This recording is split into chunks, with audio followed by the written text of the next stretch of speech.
This is Unit 4, Secondary Dominants and Leading Tone Chords. And I just wanted to go into a little more detail so that you know how to think through when you've got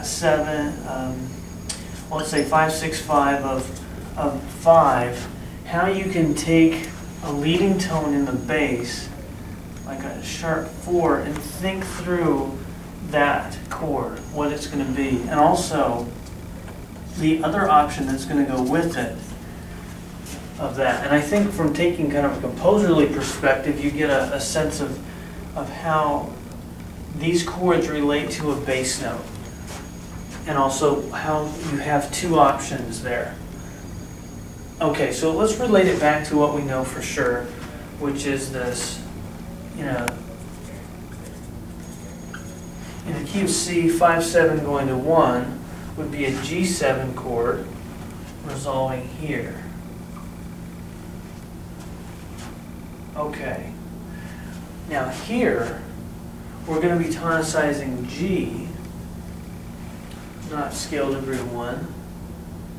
And we're thinking of 5, 7 of 5. And right away we can go, okay, well I need the dominant of that. The dominant of G is D, and I can build up my chord from there. And all I need to know is how to spell D7, and I'm good. There's my leading tone coming in here. Okay, now, what happens when we invert a dominant 7th? If I make that 5, 6, 5 in the key of C, then I'll end up with not G in the bass. That's our root here. But it'll show up somewhere else, not in the bass if it's 5, 6, 5. And hopefully you have memorized that with scale degree 7 in the bass, that dominant 7th chord becomes 5, 6, 5. Okay, so what's that mean over here? Well, it means that D is going to be missing down below, missing from the bass line, and it's going to be somewhere up above. Okay, so I've got F sharp, or the leading tone, in the bass. Scale degree 7 in the bass here. Scale degree 7 of G in the bass there. And then I know, oh, guess I've got a D7, but with that in the bass, I need 5, 6, 5. Maybe you memorize this in terms of not scale degrees, but chord members. In which case, you'll have to think, if you're analyzing something and you see F sharp in the bass, you say, now, that accidental on there raises the F. That's got to be a leading tone. So you go, okay, it's a leading tone to G. Now, if you know that the leading tone requires 5, 6, 5, you're good. But the other way to go at it is to say, now wait a minute, that's got to be a chordal third in this chord, and so I need a 5, 6, 5. Either way you get at it, you're getting the label pretty quickly.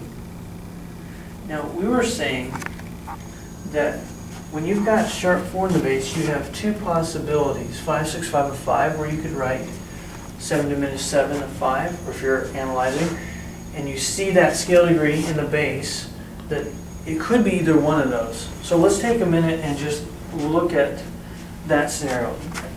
Past this double bar, I've got 7 diminished 7 chords.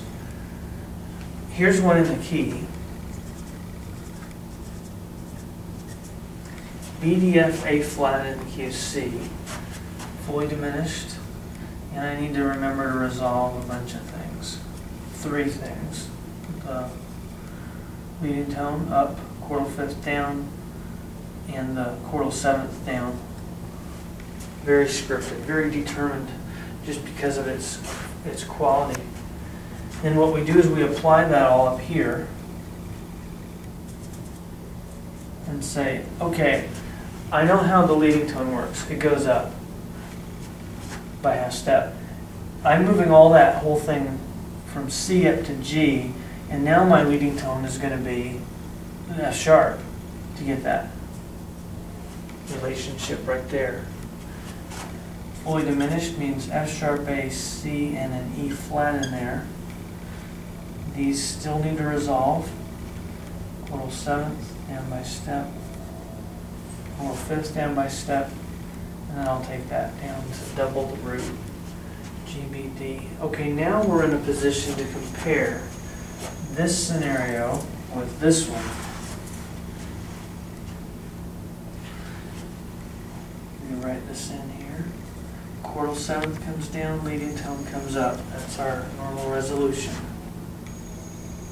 Okay, so if I'm dealing with a secondary leading tone in the bass, it could be this, 5, 6, 5 of 5, as we just worked through. Notice how this note, the root, and there's that would be the root there, and it appeared in the bass, is up here somewhere. Here's scale degree 7, and the third lower is the root, if it's a 5 of 5. So if you have a dominant seventh in first inversion, the root is going to be just a third below the bass.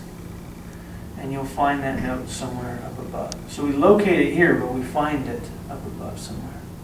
Now compare this one. If it's 7 diminished 7 of 5, then the leading tone, 2, 5, so it's the secondary tone, it's F sharp, is in the bass. This is a root position chord, 7 chord, okay. So it's got to be in the bass. And there you will not find a D anywhere. You can look for this note. Let's say you're approaching this analytically and you see F sharp in the bass. You can look for a D a third below because you're suspecting it might be 5 of 5. 5, 6, 5 of 5. You can look for it, but you won't find it because F sharp is the root and you'll never get a D that way. F sharp, A, C, E flat, you never get a D in the mix. So when you don't find that, you'll end up with this chord. That's what I'm doing analytically. I'm thinking, if I've got a secondary dominant and this accidental is telling me, you know, this is probably a secondary dominant, and more particularly that is a leading tone, the F sharp. If I'm looking at this, I don't know which one it is until I get into the details, but it can make you so much faster when you analyze if you have expectations.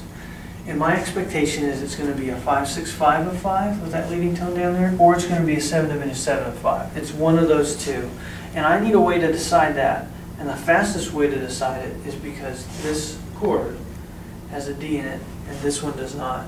Then I can just look for that note. Now in the end, I'll still spell it up and I'll just want to be sure, but just to have that expectation before I even start makes it much faster. So if I approach a piece and I see this bass line, you know, just the F sharp and going to G, my first thing is I'm looking for the D. And once I find it, I'm going to go, okay, then it's a D, F sharp, A, C. Do I have those notes? And I'll check. Maybe the chordal fifth is missing. You know, there may be some little tweaks to it, but boy, having that to start with is great. Having that basic expectation. So here, if it's this situation, I would be looking for a D and I wouldn't find it. So I'd go, no D, just scanning the score for any Ds. Here, here, anywhere, you know. And once I don't find it, I know it's this chord. Yes, I'll check after that just to be sure that it's this. It may be half diminished. I could check for that. I'll look for F sharp, A, C, E flat. I've got my checklist up here, and I'm just hunting down those notes. If that's actually a natural, it's half diminished, it's not fully. And I'll have to revise my guess. So do check, but also do have an expectation that it's one of these two, and once you don't find a note or find it, know what that means, and then reset. Say, okay, I think it's this, or I think it's that. Spell it up, look for those notes, and it'll really make your work quick. The most important thing, though, is that when you're doing analysis, is that you look for those accidentals. If you see a raised note, it's probably a leading tone, and that sets your expectation from the very get-go. Remember that if you have a lower note, then it's probably the chordal seventh. And let me just show one thing to solidify that idea. Okay, 5, 7 of 4. If I'm in C, 4, let me write 4. 4 is F. So 5 of 4 is C, E, G. Now I'm in at 5, 7, so I need a C7 chord. And notice what gets lowered. So it's the chordal fifth. Look at, I'm in the chordal seventh. The chordal seventh is lowered. Look over here. There's a lowered note. There's a lowered note. It's the chordal seventh. So two principles. If the note is raised, suspect it being a leading tone. Like these are. If it's lowered, suspect it being a chordal seventh, as this is, and as that is over there. Chordal sevenths tend to get lowered. They don't have to be, but if there is a lowered note, it's probably that. And there are some cases where you get two notes lowered in some of these 7 diminished sevenths applied to different scale degrees. But still, it's true, the chordal seventh will be one of those notes that's lowered. Okay, so that's a really valuable principle. That's the main thing to take away. That will speed you up greatly. And then if you can get your mind around these two being your two possibilities, that is very helpful as well.